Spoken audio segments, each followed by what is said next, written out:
নাটক, আস্তে না আস্তে গায়ে ঝাঁপাই পড়তেছে। যা শরমের মাথা খাইছে, ছেলেটাকে আবার ভেড়া বানায় রাখছে। সকাল 9টা বাজে, দেখো নির্লজ্জর মতো শুয়ে আছে এখনো। ছেলেটাকে এক কাপ চাও করে দেয় নাই। কর, প্রেম করে বিয়ে করছিস না। দোষ আমার ছেলের না, দোষ আমার কপালের। আমার ছেলে নিজের পায়ে নিজেই কুড়াল মারছে। ওই, তোর বউরে বলবি বাপের বাড়ি থেকে তো তেল আনে নাই, তেল যেন কম করে দিয়ে রান্না করে। সহ্য হয় না আমার আর এই সংসারে। সকাল 10টার সময় উঠে খাবার খেতে যাচ্ছে, ব্রেকফাস্ট করবে। ব্রেকফাস্ট কে আমি বানাবো ওর জন্য?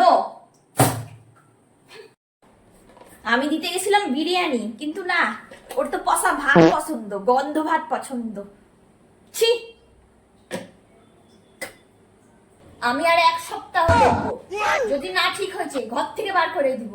দেখবো কিরকম করে এই সংসারে ঠিকে। আমি এগুলা সহ্য করবো না।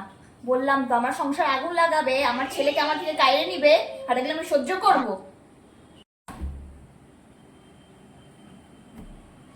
দেখো দেখো অবস্থা দেখো, বাপের বাড়ির থেকে একটা খাট, একটা ড্রেসিং টেবিল আনি নিজেকে মহারানী ভাবতেছে। লাগবে না আমাদের ওগুলা, নিয়ে যাক গা।